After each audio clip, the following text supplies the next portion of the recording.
All right, so today I'm just going to sketch around a bit with the Electra engine system for dialogue choice over pretty much every other traditional dialogue choice system. I'll do my best to capture as many as others as possible, but it's a broad brush. So, typically with dialogue uh, choice, you've got your player options. We're going to call those ins for now. So, the player is sitting right here. And they've got wildly different choices, A and B. Now, for a dialogue choice to matter, there has to be some difference sometime, somewhere between options A and B. So if you say, I love you, and the AI says,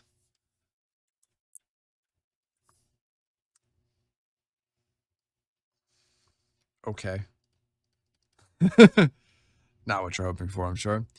Uh, then whether she says the same thing, if you say, I hate you, changes whether the dialogue choice has meaning. So if both of these result in okay, contextually it might feel different because you're interpreting it completely differently. But the meaning from the perspective of the AI also matters. So in the context of knowing that the AI will always respond the same way, it becomes less meaningful with full game knowledge for the player. So the more typical situation would be very much so um,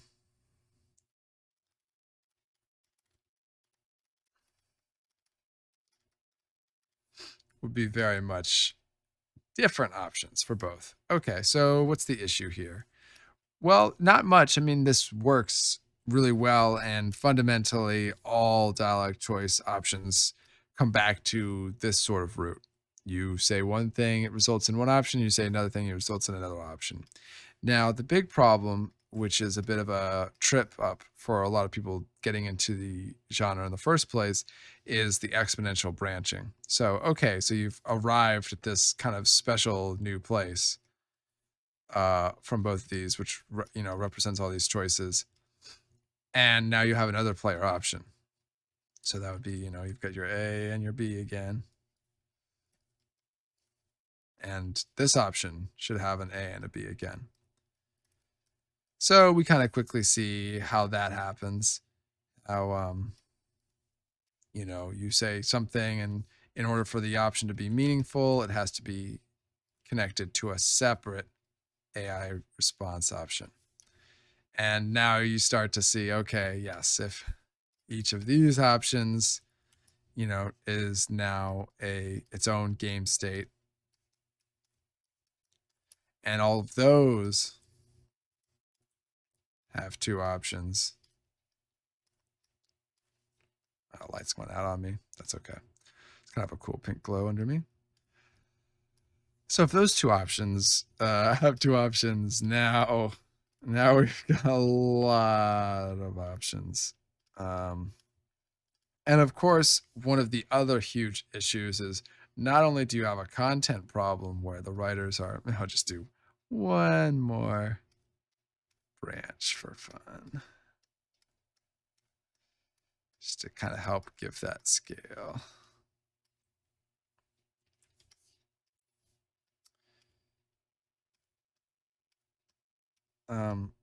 So we have two problems, not just the content problem for the writers, which is significant. You also have a issue of player strategy. Fundamentally, with branching narratives, if you have a structure like this, then your options at the beginning are ridiculously impactful because you're kind of setting yourself on another branch of the tree that is completely distinct from all these other ones. Or it's fake, and we come back to you know the same option, which you can get away with. It's not a inherently bad option, but it does sour, and I think it encourages a system of writing style in which you're really hamstringing your writers. You're not allowing them to truly craft what the character's response might be, but trying to combine. It's like using a brush at full softness. You're not committing. to a path of action. So anyways, if you do have the branching, these first couple options matter a lot, but typically the earlier on in an exchange or a game that you are, the less the player is able to make these high impact decisions correctly. So that's kind of works the opposite most games work, and again, at this phase, maybe you have high stakes at the end, maybe at the end of all of this, it gets recollapsed into a similar game state, even though you have all those changes. And then it really comes down to, and maybe they're even collapsed together. Maybe it really comes down to really just like one game state, one final game state. And you could think of these as like good or bad endings, things like that. So you have those options, but then that defeats at least some of the ultimate meaningfulness of these choices if you end up at a similar place, even if you have lots of options in the middle that bring you there a different way. So that's a general problem, and there's not a lot you can do to get out of that mess, but there are a few tricks. So one thing that you can do is you can kind of recycle the options on branches that were not used. So you can keep track of which path the player takes. Let's just use red to indicate that. So, if you're going there, going there, going here, and such, if you're going through all these options, you can figure out all the options that were not chosen and try to extract basically the exact conversations themselves. So maybe, you've got some of these exchanges or these exchanges that are missed out on, and you can pull them out to be referenced in, conversations here. So instead of being on that path and instead of, continuing to be on its own tree, you could loop back around to here. So there's a lot of different terms for that, whether it's fold back or a node-based structure. You're thinking in terms of conversational exchanges or even just events in a game. And you can have ways to get to content and multiple ways to get to the same content. So that's all great. What am I doing that's different? Well, I'm bringing a extra level of branching. So you could think of that as 2D branching. You've got one dimension of choice. You've got your A or B. You've got one variable, which is the choice that you're making, and it could be either A or B. And so that's one dimension of choice. So you've got one dimension of output, whether it's going to be that or that. Well, what if you have multiple sub choices within that? So you could say, actually, what if there's A1, 2, 3, and B1, 2, 3. What does that allow us to do? Well, let's extend the same thing. So let's say, oops, where's my black?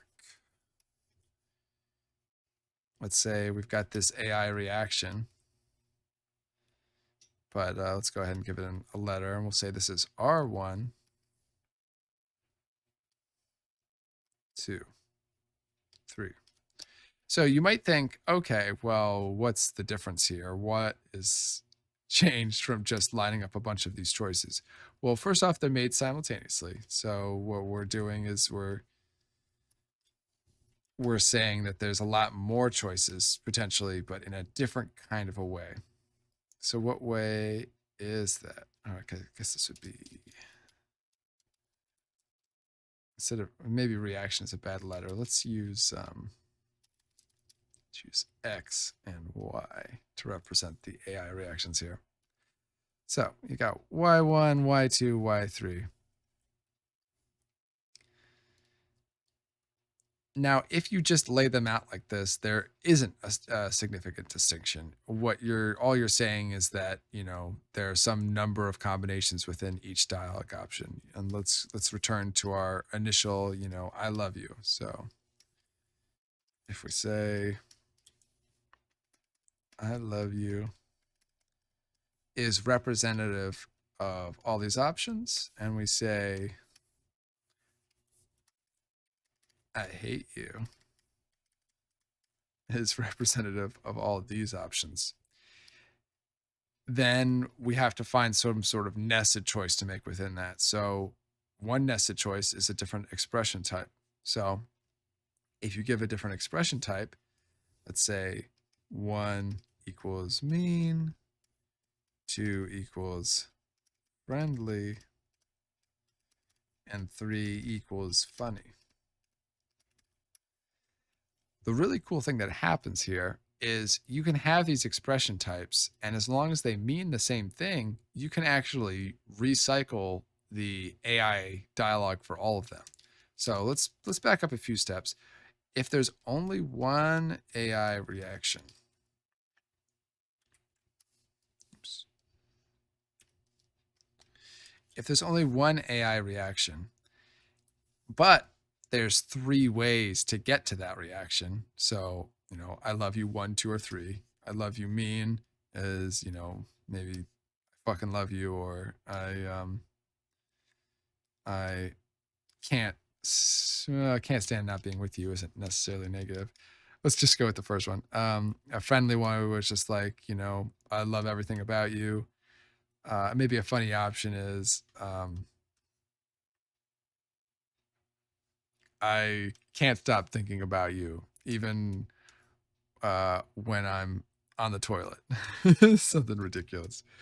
So, with all those expressions, because they still fundamentally mean I love you to some degree, you can write a AI reaction that fits all of those. So, if we go to our initial response, she can say okay, or she could respond along a spectrum. Again, because the meaning is shared, you're empowered to recycle options in a way that wouldn't be possible otherwise.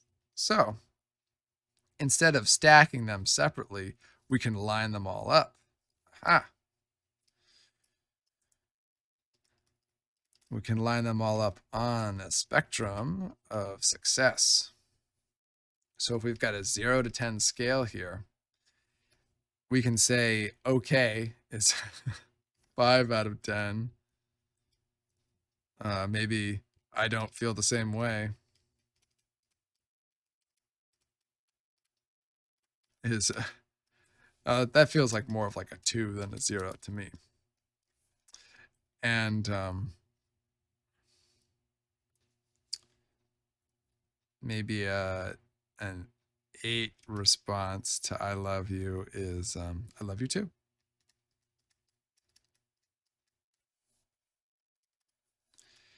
So what do we do with all that? Well, because they share meanings, and these, 1, 2, and 3 represent expressions of the same meaning, all of these AI reactions can fit any of these. So it's a sort of a micro recycling effect going on here. Because we do that, we can now have a math interaction. Let's see, this would be a process. We can now have a math interaction that compares all these options that come in, all these options that come out, or that results in. So now we can assign nice little properties to each of these options, and it can very cleanly bring those into play to choose from these options. And again, because the meaning of I love you is matched across all these options, we're able to go to a much deeper, more subtle level. So let's just grab a couple more colors. Let's say mean is red, friendly is green, and funny is blue. So let's do the math. Now that we've got a great context to work in. You've got a 0 to 10 scale. Let's say your existing relationship, and you can kind of see how this would play out, has the AI treating you relatively neutrally. So let's say you start out at a 5 out of 10. This represents your relationship so far. And now you're picking an option that interacts with the system. So, again, let's just do this so it's a little bit more clear. What happens if you choose a mean option? Well, depending on her personality, if she doesn't like it when you're mean to her, which would probably be most people, then it's going to negatively impact her reaction calculation. So you say something, you say, I love you in a mean way. I love everything about you, even though I hate the way you eat with your mouth open. I don't know. You find some way to be mean in your declaration of love. And it's not like all expressions are possible in all contexts, but for the sake of the math, let's forge onwards. You're mean. She doesn't like that. And now we need to represent the zones, because there are 3 zones that she's choosing from. There's a 2 zone, but actually the zones are more effectively described by their borders. So halfway between 2 and 5 is what, 3.5? And then halfway between 5 and 8 would be 6.5.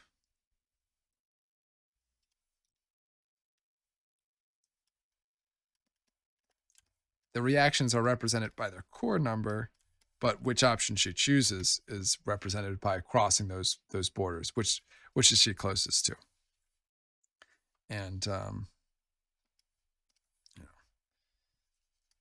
the sake of making it a little bit more clear, I'll just bring in some colors to kind of visualize where these, actually, that's super confusing. Let's drop that for now. The options are on the 0 to 10 scale. 2 is bad, 5 is neutral, 8 is good. So because her relationships with you started out as a 5, you were mean in your declaration of love, she comes out right in the middle between your 2 and 5 options. So that's an interesting event in its sake. But let's say that it's a little bit closer to 2, so it just snaps to 2. So she's decided, she was a little bit conflicted. She maybe had some feelings for you, and that's represented by her relationship being a 5. So she's, got some positive and negative feelings for you over the course of the game. And she goes to the 2. So that is its own kind of like multi-level tree, in order to represent this with more nodes. It would take place over either multiple options, or you would just have a lot more options that are set to different AI reactions. So what's the difference, you might say? Actually, let's represent Electra on this one. So what is the difference? Actually, it's more like this.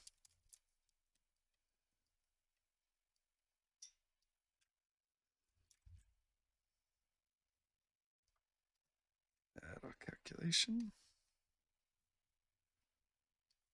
And then out comes the options.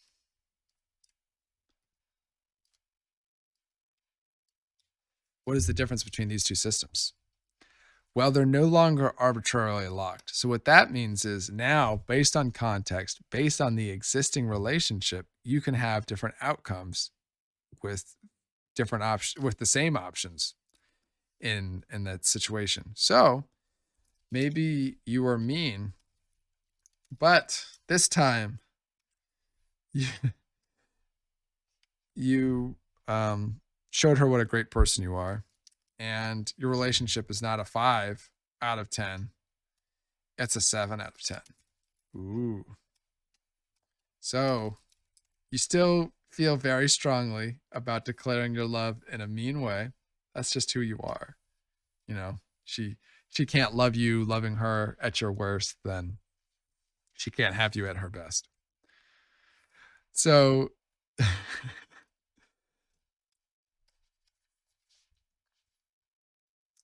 her reaction starts with her relationship with you, starts at a 7, goes down to like, maybe like true 5. And so that's pretty obvious. That goes straight to the 5 option.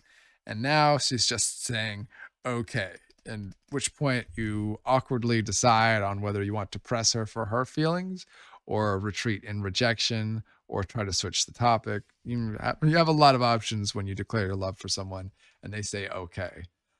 Uh, but it's not a fun place to be, but you really are looking for a significantly positive reaction if you're doing that. So interesting. What does that mean? It means that the accumulation of the relationship over the whole game allows you greater room for error, if we're thinking about min-maxing, choosing the exact right option.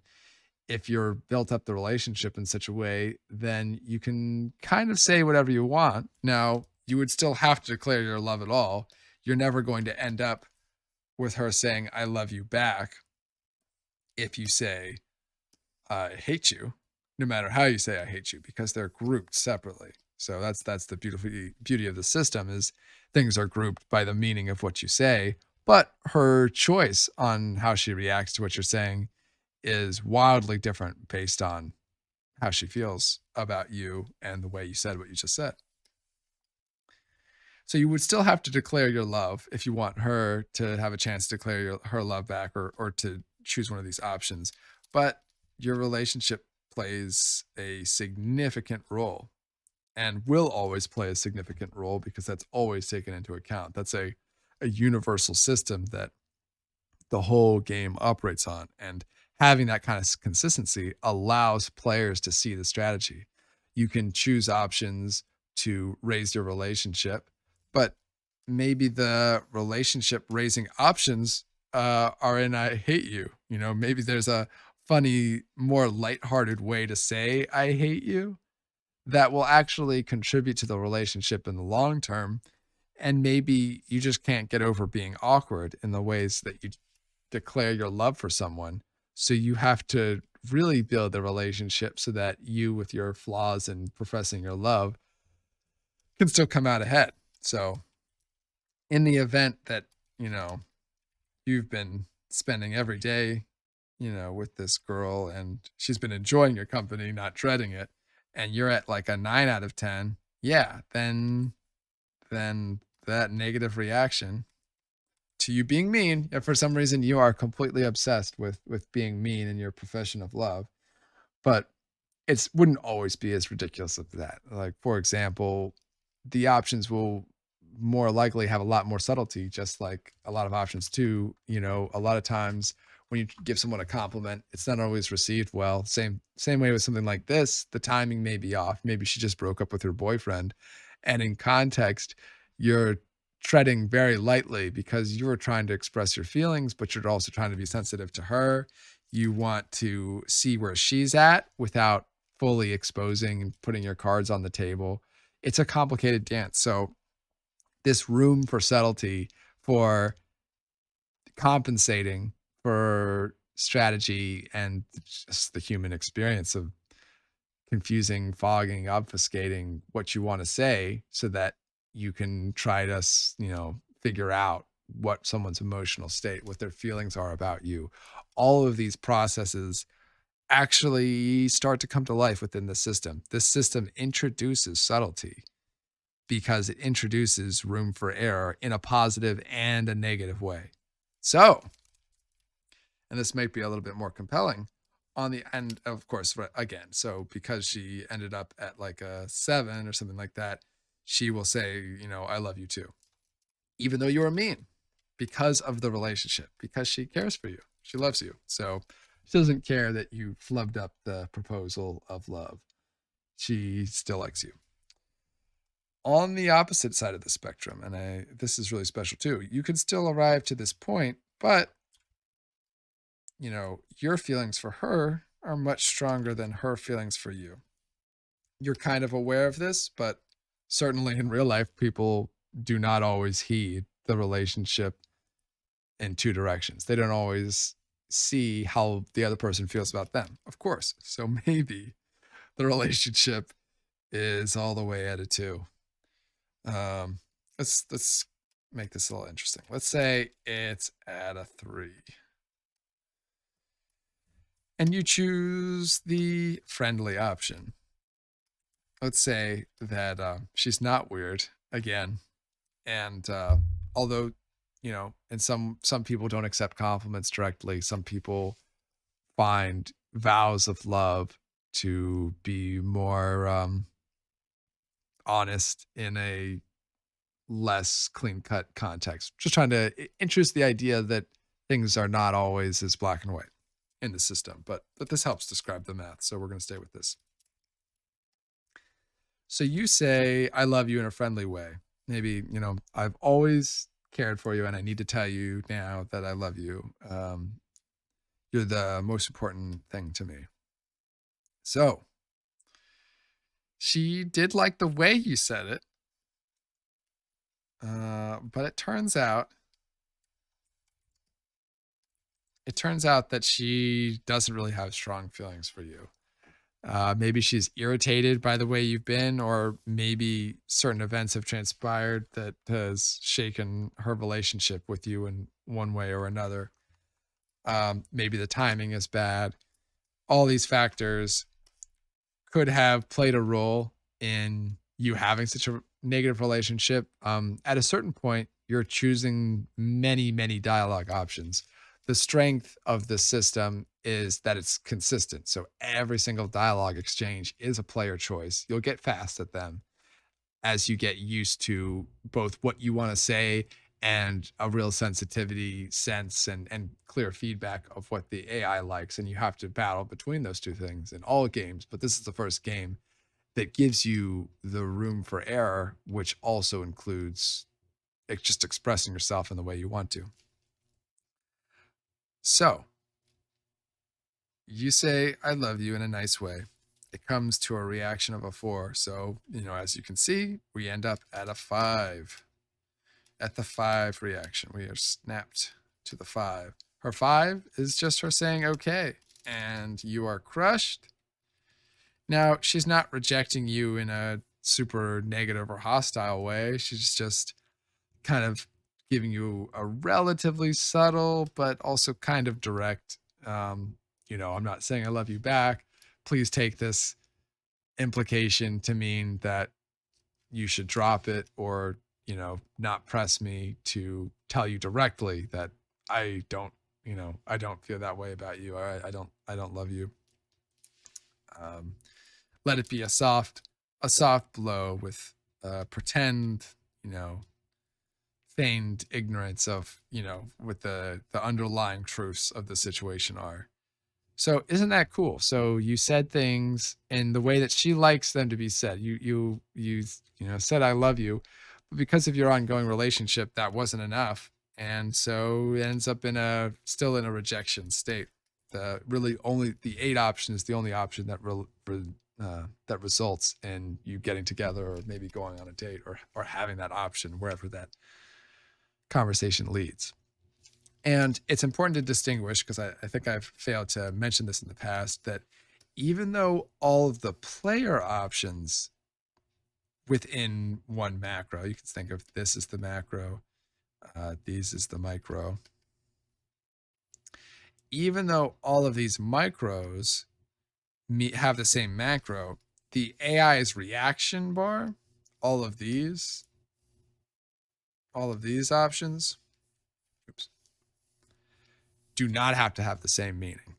That's the really cool thing about the system, is it allows you to, in a sense, have asymmetry. So this is a part of a larger concept, which is that The player is not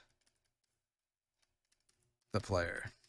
And what I mean by that is the player is many players. The player is all players, not just all other players, but all versions of this player. So every time you load or save the game, you are representing an infinite crowd of players. Ah, ha, ha, ha, ha. And that's kind of weird because that's not real life at all. You can only be one person in real life. Even if you say that you want to start things over and be a different person to someone, you're still on a linear timeline because you can only have one timeline. You can only be one person in real life.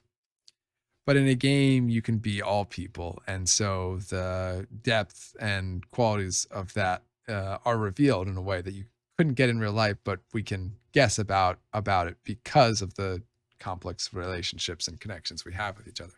Anyways, player represents an omnipotent god, also a stupid one, the ultimate power. There's still a first run through where you don't really know what you're doing. The AI is a lot more like an actual person, is one AI. So what I mean by that is, at least in this game, the AI is only ever that character and that personality. As far as they see the world, they're living out one timeline. Now, from the player's perspective, across all the different timelines a player might put them on, the AI, behaves differently, but they still behave according to the same core personality that informs their choices. So the only difference for the AI across playthroughs or across different players playing the game is merely reacting to what the player does and reacting to the chain reaction of the player's actions. So that asymmetry means that we can cheat and we can get more complexity compressed with the AI's thinking reacting system than the player's thinking reacting. So this whole time we've been focusing on one of the macros. There's two macros here, but you can have multiple of both. So all of these micros mean I love you, and all of these micros mean I hate you. And that is a good enough representation of the set of all players. So the set of all, let's just focus on one player. That is the the player playing the game many, many times. So run through 1, 2, 3, 4, etc., etc. You might play the game the exact same way, but let's say you play it differently or slightly differently every time.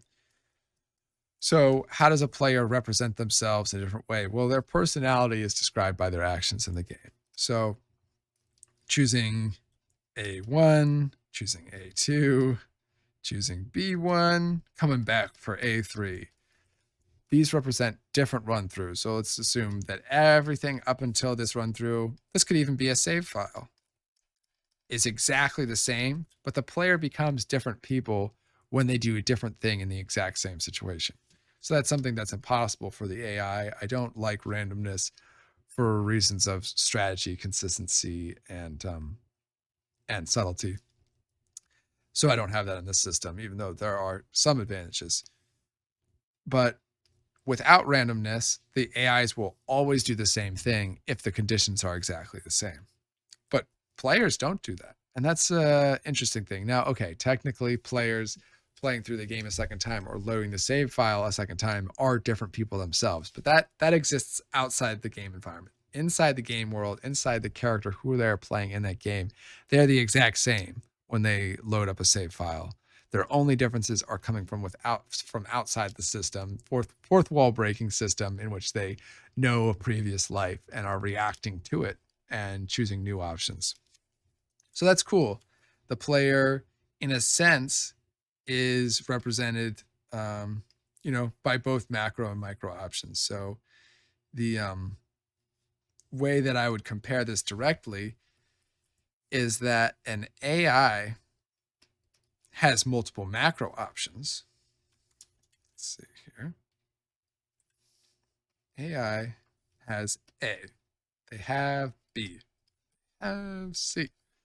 The AI has multiple macro options, but they do not have multiple micro options. And this is something that I realized very early. So this is easy because, for AIs, we're laying it out on a spectrum of positive to, or of negative to positive on a zero. Oops. On a 0 to 10 scale.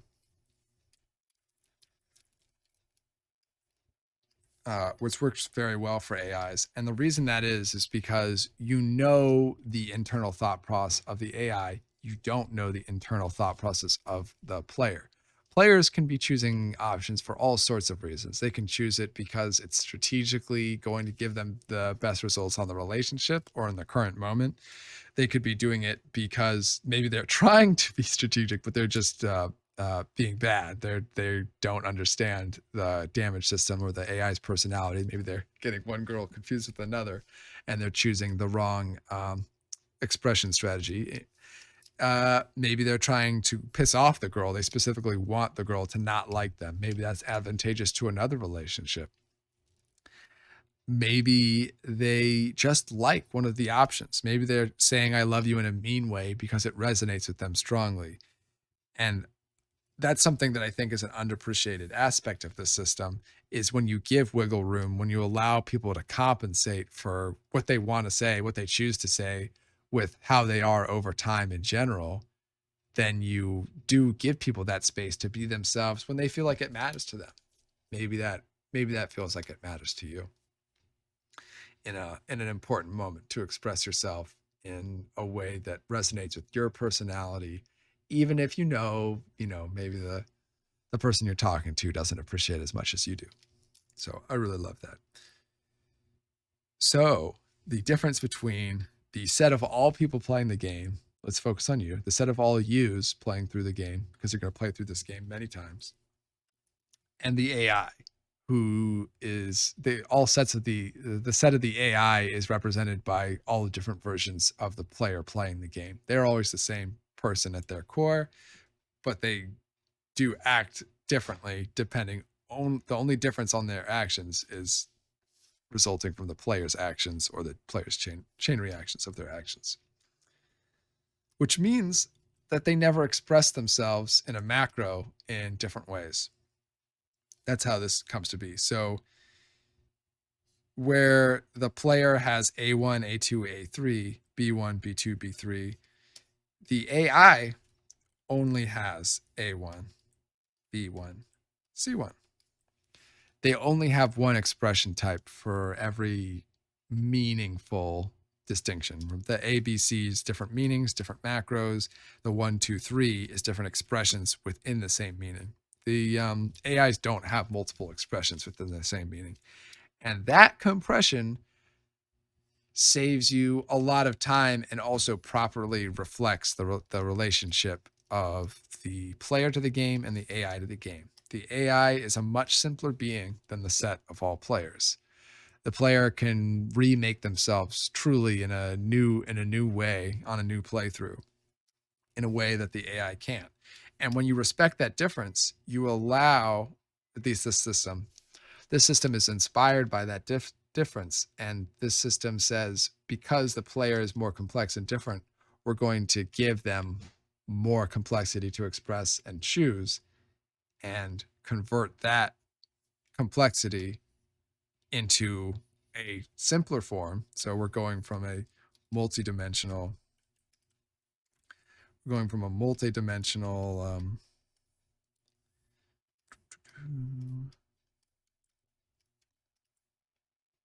player option.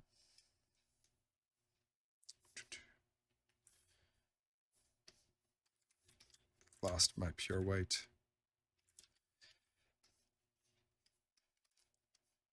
This could be one way to represent all of the player options into one less dimension. So you could think of it as 2D or linear, depending on how you think of it. I guess those mean the same thing.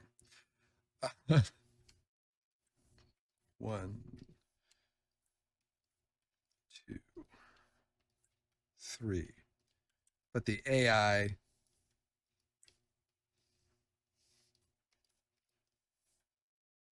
um,